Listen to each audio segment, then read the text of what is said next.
Bien, je vais vous parler en fait aujourd'hui de deux prophètes bien connus dans la Bible, Élie et Jonas. Je vais vous parler de leurs similitudes et des divergences qu'ils peuvent avoir. Ils ont bien entendu deux chemins vraiment différents, ils sont à deux époques bibliques aussi bien différentes, mais le sens de leur mission nous éclaire sur pas mal de choses. Alors, prenons Élie, Élie qui est le oint de l'Éternel, sa signification est mon Dieu et l'Éternel. Jonas, lui aussi, est oint de l'Éternel, mais on peut le considérer, et nous allons voir aussi que c'est un faux oint. Et le nom de Jonas signifie colombe. Une similitude pour tous les deux, ils sont au moment où Israël est dans l'apostasie. Ils sont aussi tous les deux envoyés vers un peuple étranger qu'ils doivent servir. C'est leur service, pardon, ils ne doivent pas le servir, mais ils ont un service envers leur Dieu pour aller vers un peuple étranger. L'un qui est en Assyrie, c'est pour Jonas, l'autre en Israël, c'est Élie. N'oublions pas que Élie, le Tishbite, vient de Galade, hein, c'est qui se trouve à l'est du Jourdain. On pourrait dire que c'est en Jordanie aujourd'hui. Il vient donc vers Israël, alors que Jonas, lui, il vient d'Israël, mais il part vers l'Assyrie, qui est au nord. Et plus précisément, il doit partir vers Ninive. Donc ensuite, nous avons une différenciation en ce qui concerne leur avertissement, c'est leur message. Ils ont tous les deux un message fort. Le message de Élie, c'est 3 années de famine et de pénurie d'eau sur Israël. Le message de Jonas, c'est avertir de la destruction de la grande ville dans 40 jours. Élie, en fait, accepte la mission divine. Il l'accepte et part vers Israël. Et là, on a une différenciation avec Jonas qui, lui, refuse la mission divine.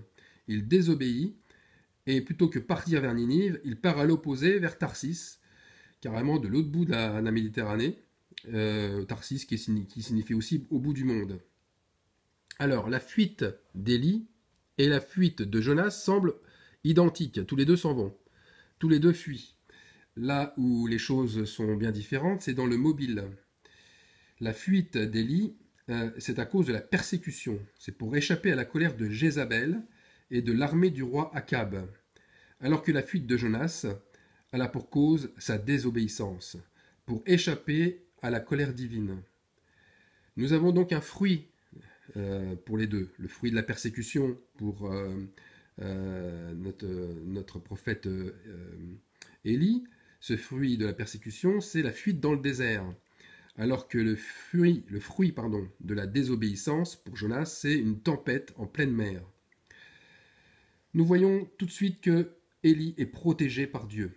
Il a un ange de l'Éternel qui lui est envoyé. Alors que pour Jonas, il n'y a aucun ange. Jonas n'a pas de protection divine. Et une situation le montre bien, c'est que Jonas dort dans le bateau. Il est endormi spirituellement et pas seulement physiquement. C'est ce que cet exemple montre. Donc on a aussi l'ange de l'Éternel. Alors l'ange de l'Éternel, lui, demande en fait à Élie d'aller se cacher près du torrent de Kérit. Alors que pour Jonas, il se cache lui-même au fond du bateau qui part à Tarsis. Ce n'est pas le même mobile non plus là. Nous avons donc deux sacrifices bien distincts. Le sacrifice de Jonas et le sacrifice d'Élie. Le sacrifice d'Élie, c'est un sacrifice de justice. Le sacrifice de Jonas, un sacrifice d'iniquité. Pour Élie, ce sacrifice, c'est de risquer la mort par épuisement, par manque de nourriture, pour la consécration, pour sa mission. Alors que Jonas, en fait, il n'aspire qu'au suicide. Il demande d'être jeté à la mer. Donc nous avons ici aussi deux actions importantes face aux affligés. Premiers affligés pour Élie, c'est la veuve et son fils.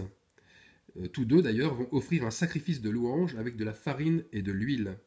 Alors que nous avons aussi un sacrifice de l'autre côté, mais c'est l'équipage qui lui intervient, non pas pendant que Jonas est là, mais à la suite du sacrifice de Jonas.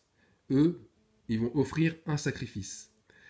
Donc on a là aussi les affligés qui se tournent vers l'Éternel. On a bien entendu deux interventions divines, l'une pour Jonas, l'une pour Élie, mais qui sont à la fois, on pourrait dire, similaires parce que c'est l'intervention de Dieu, mais vraiment différentes dans la mesure où Élie, l'intervention divine, c'est pour le maintenir en vie, c'est la vie. Dieu le maintient en vie par la veuve de Sarepta. Et pour Jonas, l'intervention divine, c'est caractérisé par la mort. Il est avalé par un gros poisson. Ce gros poisson, c'est l'ange de la mort. C'est donc le séjour des morts. Nous avons ensuite le sacrifice de la veuve, qui donne son nécessaire pour que le prophète reste en vie.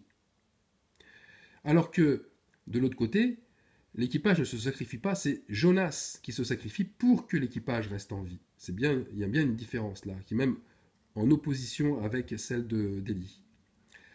Ensuite, nous avons une résurrection. La résurrection du fils de la veuve de Sarepta, alors que pour Jonas, nous avons une résurrection de lui-même, où il est vomi hors du poisson, il est vomi hors du séjour des morts. Alors une similitude toutefois, c'est que les deux résurrections portent le chiffre 3.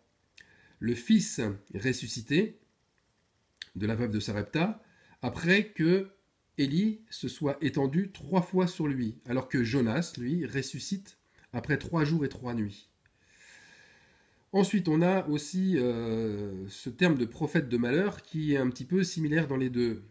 Akab nomme Élie comme prophète de malheur, alors que de l'autre côté, Jonas lui croit être un prophète de malheur pour Ninive, dans ce qu'il a annoncé dans son message.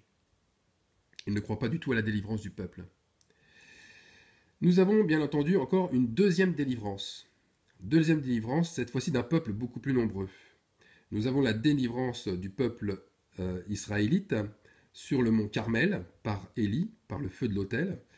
Et nous avons aussi la délivrance d'un peuple, les habitants de Ninive, une très grande ville, par l'appel à la repentance.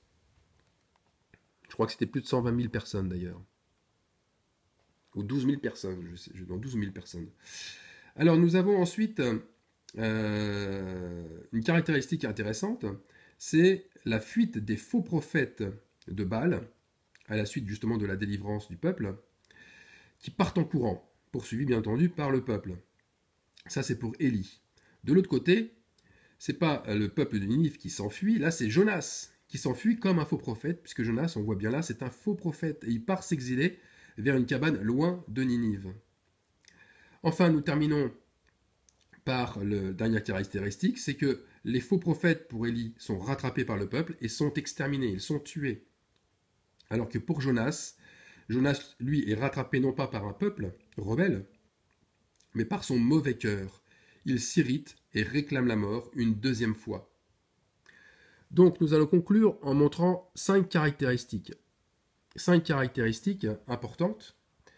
Alors dans ces caractéristiques, la première, c'est que la mission de délivrance d'un peuple est réalisée, quel que soit le prophète. Quel que soit le prophète, cette mission de délivrance s'accomplit. C'est l'onction qui agit en premier. Deuxième chose, ce n'est pas le prophète qui influence la décision et le choix de Dieu. On ne se trompe pas de serviteur, Dieu n'est pas le serviteur de ses prophètes, c'est l'inverse qui s'applique. Troisième point, ce que le Seigneur a décidé, il le fait, quel que soit le degré d'obéissance de son prophète. Quatrième point, par contre, les épreuves que vivent Élie et Jonas sont bien différentes. Nous l'avons vu, on a remarqué un peu toutes les différences. Élie, de manière générale, partage les victoires avec l'Éternel. Tout ce qu'il vit, on le voit bien, contribue à sa croissance spirituelle.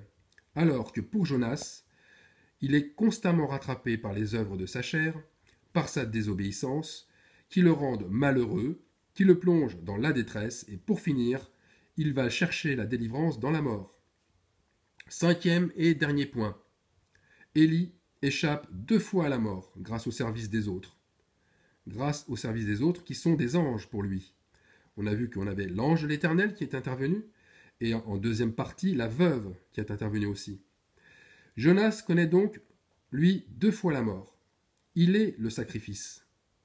Il est la colombe pour les autres. La colombe, c'est un animal qui a comme office d'être sacrifié, qu'on retrouve souvent sur l'autel de sacrifice. Donc, Jonas est l'ange en tant qu'envoyé de Dieu pour les autres. Voilà. Si vous voulez avoir le texte en écrit et pouvoir le relire, je vous conseille de retourner sur le blog rétablissement, sans accent, .blogspot.fr. Merci.